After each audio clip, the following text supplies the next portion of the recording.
عشق ممنون novel bye Laiba ناصر episode number 1۔ یہ دسمبر کی ایک ٹھٹھرتی ہوئی رات تھی۔ دھند کی وجہ سے رات زیادہ گہری لگ رہی تھی۔ وہ سب اس وقت اسپتال کے کوریڈور میں موجود تھے۔ وہ دلہن کے لباس میں ملبوس چادر کو نماز کے سٹائل میں لپیٹے دیوار سے سر ٹکائے کھڑی تھی۔ نظریں گود میں موجود اس معصوم وجود پر ٹکی تھیں۔ اس کے ساتھ ہی بینچ پر فاطمہ بیگم بیٹھی زیر لب کچھ پڑھ رہی تھیں۔ اس کی نظریں ICU کہ شیشے سے سر ٹکائے کھڑے انصر یزدانی پر پڑی تھی۔ اس وقت وہ شخص سے بہت ہارا ہوا لگ رہا تھا۔ کچھ کھو جانے کا خوف اس کے چہرے پر بآسانی پڑ سکتی تھی۔ سامنے جاوید یزدانی سر جھکائے کھڑے تھے۔ میں رابیل ولا کی جان ہوں۔ رابیل، اس کے کانوں میں اس کی کھنکتی ہوئی آواز گونجی تھی۔ اس گھر کے ہر فرد کی جان بستی ہے مجھ میں۔ رابیل نے ایک نظر وہاں موجود سب لوگوں پر ڈالی اور ایک گہری سانس لی تھی۔ آنسو تواتر سے اس کا چہرہ بھگو رہے تھے۔ ہاں، تم سچ کہتی تھی عرش۔ رابیل ولا بھلے ہی میرے نام سے ہے، مگر اس گھر کے مکینوں کی جان عرش حدید میں بستی ہے۔ تم ہم سب کی جان ہو عرش۔ کوئی ایسے کسی کی جان نکالتا ہے کیا؟ سناٹے میں اس کی آواز گونجی تھی۔ ICU کا دروازہ کھلا تھا۔ باہر نکلنے والا اشر یزدانی تھا۔ انصر تیر کی سی تیزی سے اس کی طرف بڑھا تھا۔ اشر، عرش کیسی ہے؟ وہ ٹھیک ہے نا؟ میں مل لوں اس سے؟ اشر آنکھوں میں نمی لیے اپنی بھائی کو دیکھ رہا تھا، جیسے اسے اس پہ گزری قیامت سے آگاہ کرنے کے لیے الفاظ ڈھونڈ رہا ہو۔ انصر، میری بات غور سے سنو، وہ اسے شانوں سے تھامے کہہ رہا تھا۔ عرش از نو مور۔ ہماری عرش اب نہیں ہے۔ انصر، وہ چلی گئی۔ یہ الفاظ نہیں تھے، غم کا پہاڑ تھا جو ان لوگوں پر ٹوٹا تھا۔ انصر، سن رہے ہو تم؟ ہماری عرش اب ہمارے ساتھ نہیں ہے۔ وہ اسے جھنجھوڑتے ہوئے کہہ رہا تھا۔ یکدم ہی انصر جیسے ہوش میں آیا، ICU کی طرف بھاگا تھا۔ اسٹریچر پر پڑے بے جان وجود کو بے یقینی سے دیکھا تھا۔ عرش، عرش میری جان دیکھیں۔ اشر کیا کہہ رہا ہے؟ کہتا ہے آپ اب نہیں اٹھیں گی۔ وہ اس کے مہندی لگے ہاتھوں کو اپنے ہاتھ میں لیتے ہوئے کہہ رہا تھا۔ عرش، آنکھیں کھولیں، دیکھیں ہماری فرشتے، ہماری چھوٹی سی پری آئی ہے۔ آپ نے کہا تھا نا سب سے پہلے آپ گود میں لیں گی۔ اٹھیں نا، اسے گود میں لیں۔ دیکھیں رابیل نے آپ سے پہلے لے لیا اسے۔ عرش پلیز نہ ستائیں ہنی، وہ اس کی بند آنکھوں کو چومتے ہوئے کہہ رہا تھا۔ اس نے ساتھ کھڑی رابیل کی طرف دیکھا تھا۔ عرش، دیکھیں رابیل، اس کا نکاح ہے نا آج، اٹھیں نا۔ دیکھیں رابیل، تم کہو نا انہیں اٹھیں، مجھ سے زیادہ تمہاری بات سنتی ہے نا۔ یہ دیوانہ وار وہ اسے پکار رہا تھا، مگر وہ آج اس کی پکار سن ہی نہیں رہی تھی۔ رابیل نے پتھرائی نظروں سے عرش کا بے جان وجود دیکھا تھا۔ اسے یقین نہیں آ رہا تھا کہ ابھی سے کچھ گھنٹے پہلے تک اس سے مستیاں کرتی اس کی عرش، اس کی واحد دوست، اس کی بہن اب اس کے ساتھ نہیں تھی۔ اس نے بے یقینی سے گود میں سکون سے سوئے فرشتے کو دیکھا تھا۔ عرش، ایسا نہیں کر سکتی، وہ بڑبڑائی۔ عرش، تم تو میرے ساتھ اس دنیا میں آئی تھی نا عرش، ہم تو ساری چیزیں ساتھ کرتے ہیں نا، تم اکیلے کیسے جا سکتی ہو؟ وہ عرش کے ہاتھ پکڑے ہلکی آواز میں کہہ رہی تھی۔ بولو نا عرش، اکیلے جا رہی ہو؟ مجھے کس کے سہارے چھوڑ کر جا رہی ہو؟ عرش، اگلے ہی لمحے اس کی چیخیں عرش ہلا رہی تھیں۔ وہ رات اندھیری تھی اور ان کی زندگیاں بھی اندھیری کر گئی تھیں۔ وہ پچھلے 2 گھنٹوں سے عرش کی قبر پہ بیٹھا اس کی قبر پہ ہی ہاتھ پھیر رہا تھا۔ اس کے لیے یقین کرنا مشکل تھا کہ اپنی زندگی کو اپنے ہاتھوں سے قبر میں اتارنے کے بعد بھی وہ زندہ ہے۔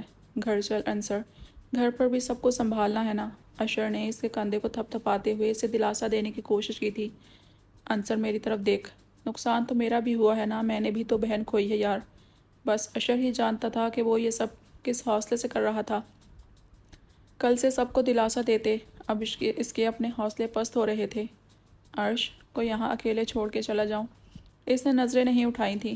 تو جانتا ہے نا انہیں اندھیرے سے ڈر لگتا ہے، وہ بہت دھیمی آواز میں کہہ رہا تھا۔ اشر بامشکل ہی سن پایا تھا۔ دیکھ اشر، خود اندھیرے سے اتنا ڈرتی تھی اور میری زندگی ہی اندھیروں کی نظر کر گئی ہیں۔ اس وقت اشر کو وہ کوئی چھوٹا بچہ لگا تھا جو اپنا کھلونا چھن جانے پہ روتا ہے، اسے واپس پانے کی خواہش کرتا ہے، مگر جو وہ کھو چکا تھا وہ کھلونا نہیں تھا، وہ انسان تھی، اس کی عرش تھی جو واپس نہیں آ سکتی تھی۔ اشر بہت مشکل سے اسے اٹھانے میں کامیاب ہو چکا تھا۔ چل گھر چلیں، فرشتے کو بھی تو دیکھنا ہے نا تجھے۔ فرشتے؟ ہاں۔ عرش کی نشانی ایک بار پھر اس کی آنکھوں سے آنسو رواں ہو چکے تھے۔ اشر نے تعصب سے اسے دیکھا تھا۔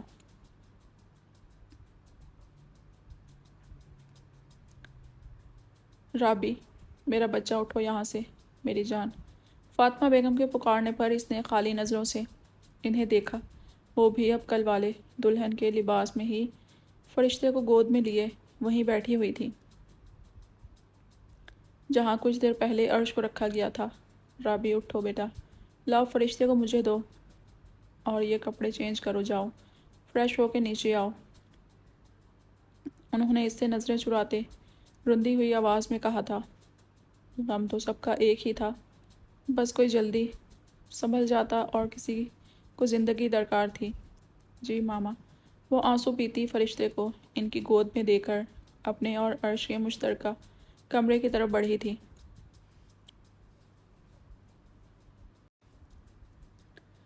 کمرے میں ہر چیز ویسے ہی پڑی تھی جیسا کل وہ چھوڑ کے گئی تھی، مگر پھر بھی کتنا خالی لگ رہا تھا۔ عرش وہ بے اختیار سے سک اٹھی تھی۔ کیوں چلی گئی تم؟ میں اتنی بہادر نہیں ہوں، جانتی ہو نا۔ وہ دیوار میں لگی تصویریں دیکھ رہی تھی، بچپن سے اب تک ان دونوں کی بہت سی تصویریں تھیں، ایک جیسی، ایک طرح کے کپڑوں میں، ایک ہی جیسے میک اپ میں۔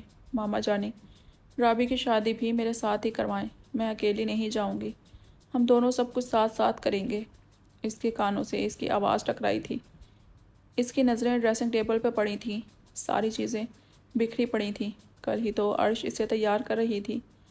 بیٹھو ادھر، تم نے کہا ہے تمہارا، آج تو کچھ لگا لو ورنہ جلابیب ڈر کے بھاگ جائے گا۔ اس نے خالی نظروں سے اپنے مہندی اور چوڑیوں سے سجی ہتھیلیوں کو دیکھا اور پھر مہندی سے لکھے نام کو، جلابیب۔ اسی نام سے تو کل عرش سے چھیڑ رہی تھی۔ وہ بری طرح سے سکتی بیٹھتی چلی گئی، اپنے دونوں ہاتھوں کو زمین پر مار کر چوڑیاں توڑ رہی تھی۔ کتنے ہی کانچ اس کی کلائی میں چبھ رہے تھے، پر اسے ہوش کہاں تھا۔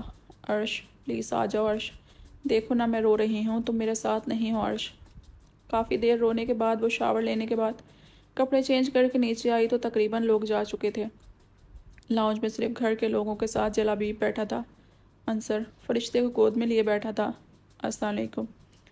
جلابیب نے بغور اسے دیکھا تھا، سفید سوٹ میں، دوپٹے کو نماز کے اسٹائل میں چہرے کے گرد لپیٹے وہ بہت اداس لگ رہی تھی۔ اس لڑکی نے اس کی زندگی بدل دی تھی۔ اس نے پوری شدتوں سے چاہا تھا رابیل حدید کو۔ اس کی نظریں اب بھی رابیل کے چہرے پر ٹکی تھیں، دل بے اختیار اس کی سوجی آنکھوں کو چھونے کی خواہش کی تھی۔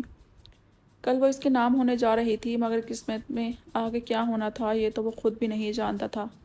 تھوڑی کوشش کے بعد وہ اپنی نظریں رابیل پر سے ہٹانے میں کامیاب ہو گیا تھا۔ رابیل سے ایک بار بھی نظریں اٹھا کے اسے نہیں دیکھا تھا۔ تھوڑے توقف کے بعد وہ کھڑا ہوا تھا۔ اچھا انصر، میں چلتا ہوں، خیال رکھ اپنا۔ اپنے لیے نہیں تو فرشتے کا سوچ وہ انصر سے ملتا الوداعی نظر رابیل پر ڈالتا چلا گیا تھا۔ رابیل نے ایک گہری سانس لی تھی۔ نظریں اب بھی ہتھیلی پر لکھے نام پر تھیں۔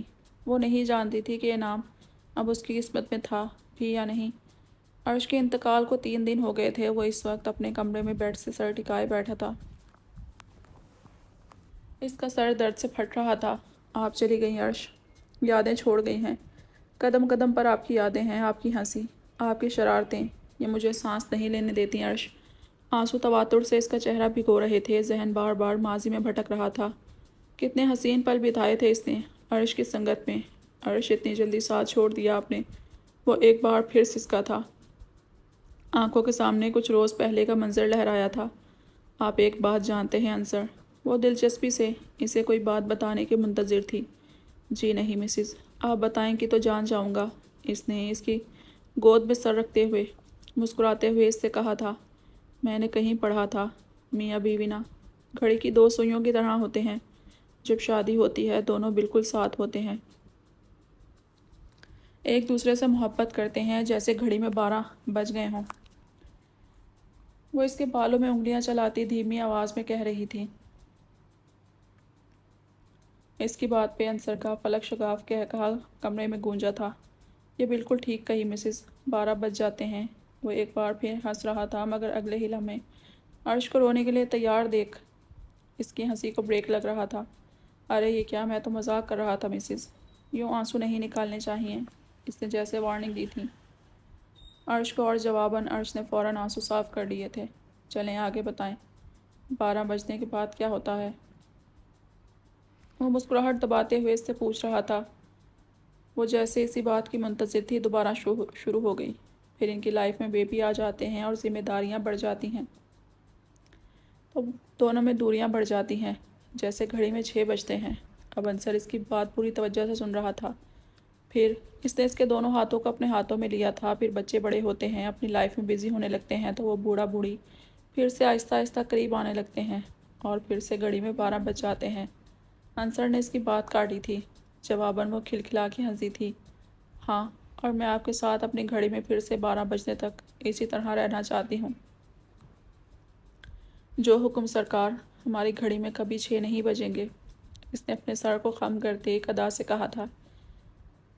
عرش کی پھر کھلکھلاتی ہوئی ہنسی کمرے میں گونجی تھی۔ عرش دیکھے نا، میری زندگی کی گھڑی بھی 6 بجنے پہ آ کر رک گئی ہے۔ عرش اب اتنی دور چلی گئی ہے مجھ سے، وہ گھڑی کی طرف دیکھتا ہوا پھر سسک رہا تھا۔ اس کی زندگی تو واقعی ٹھہر گئی تھی۔ گھڑی کی سوئی 6 سے آگے نہیں چل رہی تھی۔ ماضی، ماما، میری ماما سچ میں اتنی خوبصورت تھی کیا؟ وہ انا بیگم کی تصویر پر نم آنکھوں سے ہاتھ پھیرتے ہوئے کہہ رہی تھی۔ ہاں، بہت حسین تھی تمہاری ماما، بالکل تمہارے اور رابی کی طرح، فاطمہ بیگم نے اسے پیار کرتے ہوئے جواب دیا تھا۔ مگر ایک بات تو بتاؤ، میں تمہاری ماں نہیں ہوں کیا؟ انہوں نے مصنوعی خفگی سے اس کے کان پکڑتے ہوئے کہا تھا۔ آپ ماما تو دنیا کی بیسٹ ماما ہیں، میری پیاری ماما۔ پیچھے سے رابیل لاڈ سے ان سے لپٹی تو انہوں نے عرش کے کان چھوڑ کر محبت سے دونوں کو ساتھ لگایا۔ میری جان، 6 دن کی تھی تم دونوں جب جاوید نے میری گود میں دیا تھا۔ دونوں معصوم پریاں جیسی تھیں، وہ نہ ماں کے لیے دونوں کو پیار کر رہی تھیں۔ لو، کر دیا نا میری ماما کو ایموشنل، 1000 دفعہ کہا ہے اپنی زبان کی چارجنگ ذرا کم رکھا کرو، رابیل نے خفگی سے عرش سے کہا تھا۔ بس ماما، انصر بھیا آ جائے نا، فوراً اسے رخصت کریں آپ، پھر میں، بابا اور آپ مزے کریں گے۔ رابیل نے سیب کاٹ کر پیالہ فاطمہ بیگم کے ہاتھوں میں پکڑاتے ہوئے مزے سے کہا تھا۔ کیوں، اشر بھیا کو کیا مریخ پر بھیج دو گی تم؟ اور ماما، میں کہیں نہیں جاؤں گی، میں بتا رہی ہوں، اس نے رابیل کے ہاتھ سے سیب چھینتے ہوئے غصے میں کہا تھا، ساتھ ہی دوسرے ہاتھ آنسو کو صاف کیا تھا جو انصر کے آنے کا سنتے ہی بہنے کو تیار ہوتے تھے۔ کیوں تنگ کر رہی ہو بھائی رابی میری بچی کو؟ چلو جاؤ، شاباش، پلاؤ چڑھاؤ بننے دوپہر کے لیے، اور تم عرش، تم بھی اٹھو میری جان، کباب بنا لو تم۔ وہ دونوں کو کام پہ لگاتی خود بھی اٹھ کھڑی ہوئی تھیں۔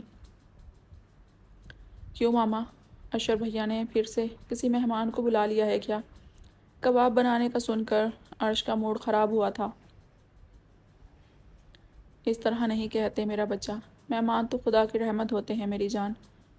انہوں نے اسے پیار سے تنبیہ کی تھی۔ اچھا بتاؤ تو دے ماما، کون سی رحمت آ رہی ہے پلاؤ کھانے؟ بغیر کباب کے کام نہیں چل سکتا، وہ بھی عرش تھی، صدا کی کام چور۔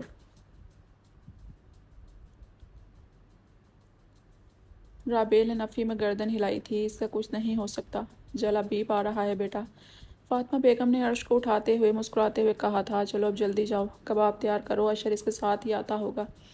جلابیب کچن میں جاتی رابیل ایک لمحے کے لیے رکی تھی، پھر اگلے ہی لمحے سر جھٹک کر کام میں لگ گئی تھی۔ جاوید صاحب اور حدید صاحب 2 بھائی تھے۔ حدید صاحب جاوید صاحب سے 5 سال چھوٹے تھے اور ان کے بے حد لاڈلے تھے۔ حدید صاحب کی شادی جاوید صاحب اور فاطمہ بیگم نے اپنی پسند سے انا بیگم سے کی، جو کہ ان کی خالہ کی بیٹی تھی۔ جاوید صاحب کے 2 بیٹے اشر اور انصر ہیں۔ دونوں خاندانوں میں مثالی محبت تھی۔ فاطمہ بیگم اور جاوید صاحب کی خوشی کی انتہا نہیں تھی جب انہیں حدید صاحب کے یہاں جڑواں بچیوں کی پیدائش کی خبر ملی۔ مگر یہ خوشی بہت مختصر تھی، کیونکہ اسپتال سے واپسی پہ کار ایکسیڈنٹ میں انا بیگم اور حدید صاحب موقع پر ہی دم توڑ گئے تھے۔ یوں عرش اور رابیل فاطمہ بیگم کی گود میں آ گئی تھی۔ وہ دونوں اشر سے 10 جبکہ انصر سے 8 سال چھوٹی تھیں۔ دونوں میں جان بستی تھی سب کی۔ رات کا نہ جانے کون سا پہر تھا، وہ کافی دیر سے اپنے برابر میں سکون سے سوئی فرشتے کو دیکھ رہی تھی۔ ان 6 دنوں میں وہ یہ تو جان گئی تھی کہ فرشتے نیند کی بہت پکی تھی۔ وہ عام بچوں کی طرح راتوں میں روتی نہیں تھی۔ اس نے ہلکا سا جھک کر فرشتے کو پیار کیا۔ وہ ہلکا سا کسمسائی، پھر پرسکون ہو کر سو گئی تھی۔ اسے دیکھ کے رابیل اداسی سے مسکرائی تھی۔ تمہاری بیٹی بالکل تمہاری طرح ہے عرش، نیند کی بالکل پکی۔ اس کی آواز سرگوشی سے زیادہ بلند نہیں تھی۔ آنسو نہ چاہتے ہوئے بھی اس کے چہرے کو بھگونے لگے تھے۔ فجر کی اذان کی آواز نے آنے پر ایک پرانا منظر اس کی آنکھوں کے آگے لہرایا تھا۔ عرش عرش اٹھو نیستی، نماز پڑھو، وقت نکلے جا رہا ہے۔ وہ آج پھر عرش کو نماز کے لیے اٹھا رہی تھی، جو کہ اٹھنے کا نام ہی نہیں لے رہی تھی۔ عرش اٹھو جلدی، ہمیشہ فجر کی نماز میں تم یہی کرتی ہو۔ اس نے زبردستی عرش کے اوپر سے کمفرٹر ہٹایا تھا۔ رابی کی بچی، کیا مصیبت پڑی ہے؟ کیوں آدھی رات میں اٹھا دیتی ہو تم مجھے؟ میں ماما کو شکایت کروں گی تمہاری، وہ گہری نیند سے اٹھائے جانے پر روندے ہوئے لہجے میں کہہ رہی تھی۔ ٹھیک ہے، کر دینا شکایت بھی، ابھی تو اٹھو، نماز کا وقت نکل رہا ہے۔ وہ رسان سے کہتی اسے اٹھانے میں کامیاب ہو چکی تھی۔ اللہ کرے رابی، تمہاری ساس تم سے کپڑے دھلوائے، تمہارا شوہر تمہیں آلو ٹنڈے کھلائے، وہ روتے ہوئے کہتی اٹھ بیٹھی تھی۔ رابیل کو اس پر ٹوٹ کر پیار آیا تھا۔ اس نے نرمی سے اسے روک کر اس کے آنسو صاف کیے تھے۔ اتنی سی باتوں پہ رونا کب چھوڑ گئی تم؟ رابیل نے اس کا چہرہ ہاتھوں میں لے کر پوچھا تھا، جو اب بھی روٹھی روٹھی لگ رہی تھی۔ تم پیار سے اٹھایا کرو نا، تھانے دارنی کی طرح اٹھاتی ہو تم تو، اس نے ناک چڑھاتے ہوئے بچوں کی طرح کہا تھا۔ اچھا، اب پیار سے اٹھایا کروں گی تمہیں، جاؤ نماز پڑھ لو اب۔ رابیل نے اس کے گال کھینچے تھے اور وہ فوراً وضو بنانے چل دی تھی۔ یہی عادت تو اس کی سب کو پسند تھی، وہ فوراً مان جاتی تھی، کسی سے ناراض نہیں رہتی تھی۔ تم ہمیشہ تنگ کرتی ہو عرش، بہت تنگ کرتی ہو تم مجھے۔ وہ دونوں ہاتھ گھٹنوں کے گرد لپیٹتی بری طرح سسکی تھی، مگر آج اس کے رونے پر تڑپ جانے والی عرش نہیں تھی۔ ماضی وہ ظہر کی نماز پڑھ کے نیچے آئی تو گھر پر غیر معمولی طور پر شور زیادہ تھا۔ ڈرائنگ روم میں اشر کے ساتھ جلابیب کو بیٹھے دیکھ کر ڈائریکٹ کچن میں گئی تھی۔ عرش کاؤنٹر پر بیٹھی ٹرائفل سے انصاف کر رہی تھی۔ کھاتے ہی رہنا تم، وزن دیکھو اپنا، وہ عرش کو کہتی فاطمہ بیگم کی طرف آئی تھی۔ ماما کچھ ہیلپ کروا دوں؟ ہاں میرا بچہ، بس کیک اوون سے نکال لو، بیک ہو گیا ہوگا۔ اور عرش تم جاؤ ٹیبل سیٹ کرو بیٹا۔ انہوں نے رابیل کے ساتھ عرش کو بھی کام پہ لگایا تھا۔ ماما پہلے اسے کہیں مجھے سوری کہے، دیکھیں میرا وزن اس کے ہی جتنا تو ہے، پھر یہ میرے کھانے پہ کیوں نظر لگاتی ہے؟ وہ رونے کے لیے تیار تھی، ساتھ ہی ٹرائفل کا آخری چمچہ منہ میں ڈال چکی تھی۔ ہاں میرا بچہ، تم دونوں بالکل ایک جیسی ہو۔ اور رابی، تم کیوں میری بچی کو تنگ کرتی ہو بھائی؟ انہوں نے مصنوعی خفگی سے رابیل کو دیکھا تھا۔ ماما، اٹس ناٹ فیئر، آپ اسے میری طرح نہیں کہا کریں، میرے بال اس سے لمبے ہیں، رابیل نے احتجاج کیا تھا۔ بھائی اب ہو ایک جیسی تو ایک جیسی ہی کہوں گی نا، انہوں نے مسکراتے ہوئے دونوں کو دیکھا تھا۔ صرف شکل میں ہی ایک جیسی ہیں یہ ماما، اور اتنے ایک جیسی ہیں کہ بندہ رابیل سمجھ کے عرش کی تعریف کر دے، باقی تو ہر چیز میں رابی زیادہ سمجھدار ہے، کیوں عرش؟ جواب رابیل کے بجائے اشر کی طرف سے آیا تھا۔ وہ کھانے کا کہنے آیا تھا۔ فاطمہ بیگم کی بات سن کر رابیل کے ساتھ میدان میں آ گیا تھا۔ اس نے مسکراہٹ دبا کر عرش کو دیکھا، جو رونے کے لیے تیار ان دونوں کو ہی دیکھ رہی تھی۔ ارے یار میں تو مذاق کر رہا تھا، یا تم رونے کیوں لگتی ہو ہر بات پہ؟ انصر کے پانی کا خرچ بچا لو گی تم، رو رو کے ٹنکی تو فل کر ہی دو گی، اشر نے اسے اپنے ساتھ لگاتے ہنستے ہوئے کہا تھا۔ وہ جو آنسو پونچھ رہی تھی انصر کا نام سن کے دوبارہ زوروں شوروں سے رونے لگی تھی۔ عرش چپ ہو جاؤ نا گڑیا، تم تو میرے بھائی کا نام سنتے ہی ایسے رونے لگتی ہو جیسے سامنے آتے ہی وہ تمہیں کھا جائے گا، اشر نے اس کے آنسو صاف کرتے ہوئے شرارت سے کہا تھا۔ چلو بھائی بچوں، اب آپ ہی جاؤ کچن سے باہر، اشر تم جاؤ، جلابیب کو بھی بلا لاؤ، اسے اکیلے ڈرائنگ روم میں چھوڑ کر یہاں بہنوں کے ساتھ لگ گئے ہو۔ اور عرش تم بھی جاؤ، فریش ہو کے ٹیبل پہ آ جاؤ، رابی سیٹ کر دے گی میرے ساتھ ٹیبل۔ اشر کے جانے کے بعد انہوں نے اسے بھی باہر بھیجا تھا۔ پتہ نہیں کیا ہوگا اس لڑکی کا، اتنی سی بات پہ یوں رونے لگتی ہے، انہوں نے اس کی پشت دیکھتے فکر مندی سے کہا تھا۔ آپ پریشان نہیں ہوا کریں ماما، ہم سب ہیں نا۔ عرش کے لیے رابیل نے ساری چیزیں سلیقے سے میز پر رکھی تھیں اور انہیں دلاسا دیا تھا، جبھی تو میں نے انصر کے باہر جانے سے پہلے ہی اس کا نکاح کروا دیا اپنی عرش سے۔ میں اپنی معصوم بچی کو کہیں باہر بھیجنے کا رسک نہیں لے سکتی، اشر بھی اپنے کسی کلیگ کو پسند نہیں کرتا تو میں تمہاری شادی اشر سے کروا دیتی، میری دونوں بچیاں میری نظروں کے سامنے رہتی اور کیا چاہیے تھا۔ مجھے مگر یہ آج کل کے بچے سنتے کہاں ہیں، کہتا ہے رابی اور عرش میری بہنوں کی طرح ہیں۔ انہوں نے دکھی دل سے رابیل کو دیکھتے ہوئے کہا تھا۔ اوہو ماما، یہ کیسی باتیں کر رہی ہیں آپ؟ اشر بھیا بھائی ہیں ہمارے، آپ یہ سب نہیں سوچیں پلیز۔ اور قسمتیں تو اوپر سے ہی طے ہوتی ہیں ماما، کس کی قسمت میں کون ہے یہ تو اللہ تعالیٰ جانتے ہیں۔ اور مجھے اور عرش کو سمر بھابھی بہت پسند آئی ہیں۔ انصر بھیا آ جائیں تو ہم ان کے گھر چلیں گے اشر بھیا کا رشتہ لے کر، اس نے رسان سے فاطمہ بیگم کو سمجھایا تھا۔ میری بیٹی بہت سمجھدار ہے، اللہ تمہارے نصیب اچھے کرے۔ انہوں نے رابیل کی پیشانی چومتے ہوئے کہا تو وہ مسکرائی تھی۔ اللہ پاک میرے نصیب میں کچھ برا لکھے نہیں سکتے، وہ تو 70 ماؤں سے زیادہ محبت کرتے ہیں۔ ماما، جو رب اپنے بندوں سے اتنی محبت کرتا ہے وہ کیسے اس کے نصیب میں کچھ برا لکھ سکتا ہے؟ وہ اسے دیکھ کے رہ گئی تھیں۔ اس نے اپنا دوپٹہ پھر سے نماز کی طرح ٹھیک سے باندھا تھا۔ فاطمہ بیگم نے اسے پیار سے دیکھا تھا۔ وہ جانتی تھی کہ وہ پردے کے معاملے میں بہت زیادہ نہ صحیح لیکن خیال ضرور رکھتی تھی۔ جب اس نے ہوش سنبھالا تھا وہ اشر اور انصر کے سامنے بھی سر سے دوپٹہ نہیں اتارتی تھی۔ عرش اس کے مقابلے میں تھوڑی لاابالی سی تھی۔ نماز کی عادت انہوں نے سب بچوں میں بچپن سے ہی ڈالی تھی۔ رابیل کی عادت خود بخود پختہ ہو گئی تھی۔ اشر اور انصر کے علاوہ صرف جلابی بھی کبھی کبھی گھر پہ آ جاتا تھا۔ وجہ اس کا اشر کا بہت اچھا دوست ہونا تھا۔ اشر جلابیب کے ساتھ اندر داخل ہوا تو اپنے خیال سے چونکی تھی۔ کیسے ہو جلابیب؟ بہت دنوں بعد یاد آئی ہے ہماری بیٹا۔ انہوں نے جلابیب کے سر پہ ہاتھ پھیرتے ہوئے شکوہ کیا تھا۔ ایسی بات نہیں ہے آنٹی، بس ٹائم نہیں مل رہا تھا۔ میں تو کافی دنوں سے آنا چاہ رہا تھا، اس نے آرام سے جواب دیتے ایک نظر رابیل پہ ڈالی تھی جو خاموشی سے نظریں جھکائے کھانا نکال کر فاطمہ بیگم کے آگے رکھ رہی تھی۔ مجھے بھی جلدی کھانا دے دے ماما، بہت بھوک لگی ہے۔ عرش نے اپنے اندر آنے کا اعلان کیا تھا۔ فاطمہ بیگم سمیت سب کے ہونٹوں پر مسکراہٹ بکھر گئی تھی۔ آئیں بیٹھ جائیں آپ بھی عرش، جلابیب نے مسکراتے ہوئے کہا تو عرش نے حیرت سے اسے دیکھا۔ آپ کیسے جانتے ہیں کہ میں عرش ہوں؟ ہم دونوں کو تو کوئی نہیں پہچان پاتا ہے کہ کون رابیل ہے اور کون عرش ہے۔ وہ اپنی بڑی بڑی آنکھیں حیرت سے پھیلائے پوچھ رہی تھی۔ میں رابیل کو پہچان جاتا ہوں، میں رابیل کو ہزاروں میں بھی پہچان سکتا ہوں، اس نے آہستگی سے کہا تھا۔ اس کے جواب پہ جہاں اشر نے حیرت سے اسے دیکھا تھا وہیں فاطمہ بیگم کے لیے پانی نکالتی رابیل کے ہاتھ بے اختیار کانپ اٹھے تھے۔ میرا مطلب ہے رابیل کا گیٹ اپ آپ سے مختلف ہوتا ہے نا؟ اس نے اپنی بات کور کرنے کی کوشش کی تھی۔ ماما میں جاؤں؟ رابیل نے لرزتی آواز میں کہا تھا۔ ارے بیٹھ جاؤ نا، یہیں کھا لو پلیز، کچن میں تم اکیلے کیسے کھاؤ گی؟ عرش نے اس کا ہاتھ پکڑ کر بٹھا دیا تھا۔ عرش پلیز۔ رابیل کوئی بات نہیں بیٹا، کھا لو سب کے ساتھ ہی۔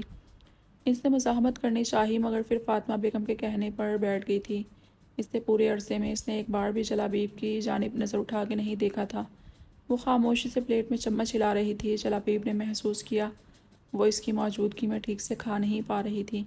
کبھی اپنے ہاتھوں کو چادر کے اندر کرتی، کبھی نکالتی۔ وہ نروس نہیں تھی مگر ایک عجیب سی بے چینی تھی اس کے وجود میں جسے جلابیب کوئی نام نہیں دے سکا تھا۔ وہ جلد ہی ٹیبل سے اٹھ گیا اور جب ہاتھ دھو کے آیا تو وہ اس کے توقع کے عین مطابق ٹیبل سے اٹھ چکی تھی۔ اس کے ہونٹوں پہ بے ساختہ مسکراہٹ ابھری جو اشر کی نظروں سے چھپی نہیں رہ سکی تھی۔ اس کے ٹیبل سے اٹھتے ہی وہ جلدی جلدی اپنا کھانا ختم کر کے اٹھ گئی تھی۔ کچن میں آ کر اس نے گہری سانس لی۔ اس آدمی کی نظریں اسے کنفیوز کر رہی تھیں۔ تم جلابیب بھائی کے سامنے اتنا ڈر کیوں جاتی ہو رابی؟ اس کے پیچھے ہی عرش بھی کچن میں آئی تھی۔ میں ڈرتی نہیں ہوں عرش، پر وہ نامحرم ہیں، میں ان کے سامنے کمفرٹیبل فیل نہیں کرتی، اس نے چائے چڑھاتے ہوئے جواب دیا تھا۔ ہائے رابی، تمہاری باتیں مجھے سمجھ میں نہیں آتی کبھی کبھی، عرش نے منہ بنایا تھا۔ تم اپنے چھوٹے سے دماغ پہ اتنا زور نہیں دو، یہ چائے دے دینا وہاں سب کو، عرش نے عرش کے گال کھینچتے ہوئے کہا تھا۔ تم کہاں جا رہی ہو؟ کمرے میں عرش کو جواب دیتے وہ کچن سے نکل گئی تھی۔ مبادا عرش کام کے ڈر سے رونا ہی نہ شروع کر دے۔ وہ کافی دیر سے اپنے کمرے میں بیٹھا تھا، اپنی آنے والی زندگی کے بارے میں سوچ رہا تھا۔ عرش کے انتقال کو ایک ہفتہ گزر گیا۔ اپنے اور رابیل کے بارے میں ابھی اس نے کوئی بات نہیں کی تھی اشر سے۔ وہ اچھی طرح جانتا تھا کہ عرش رابیل کے لیے کیا تھی، مگر اس ایک ہفتے میں ایک بار بھی رابیل کا خیال اس کے ذہن سے نہیں نکلا تھا۔ اس ایک ہفتے میں وہ جتنی بار بھی رابیل ملا گیا تھا، رابیل کی آنکھوں کی سوجن اس کی نظروں سے مخفی نہیں رہ سکی تھی۔ اس نے اس لڑکی کو پوری شدت سے چاہا تھا۔ اس کی ذرا سی تکلیف پر بھی وہ تڑپ اٹھتا تھا۔ اس کی سوچوں کو دروازے پر ہونے والی دستک نے توڑا تھا۔ آ جائیں خالہ بھی۔ وہ جانتا تھا خالہ بھی ہی ہوں گی، اس کے کمرے میں ان کے علاوہ اور کہیں کوئی نہیں آتا تھا۔ ناشتہ کر لو جلابی بیٹا، انہوں نے نرمی سے کہتے ہوئے ٹرے ٹیبل پہ رکھا تھا۔ میں نیچے آ جاتا نہ خالہ بھی، آپ نے کیوں تکلیف کی، اس نے شرمندگی سے کہا تھا۔ اگر میں نہیں آتی تو تم آج بھی بغیر ناشتہ کیے ہی چلے جاتے۔ انہوں نے اسے مزید شرمندہ کیا تھا، پچھلے 2 دنوں سے وہ بنا ناشتہ کیے ہی چلا جا رہا تھا۔ تمہاری بیوی آ جائے تو وہ تمہیں پیار سے کھلایا کرے گی، پھر میں دیکھوں گی تم کیسے ناشتہ کیے بغیر جاؤ گے۔ یہ پیار کی بھی آپ نے خوب کہی خالہ بھی، میرے تو باپ نے ہی آج تک مجھے وہ پیار نہیں دیا جس کا میں حقدار ہوں۔